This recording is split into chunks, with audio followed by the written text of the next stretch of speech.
Ako po si Martin, backup operator ng Sable Printer dito sa TIT 999. Nagamit ito ng 6 na araw na may bilang na 189 meters.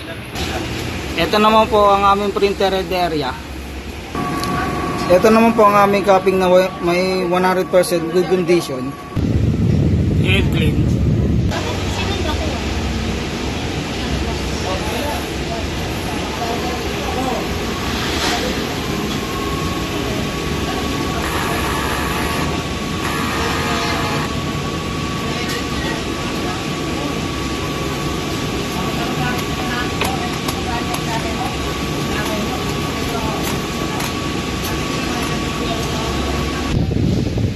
Nozzle check. Okay naman po, buo naman po lahat.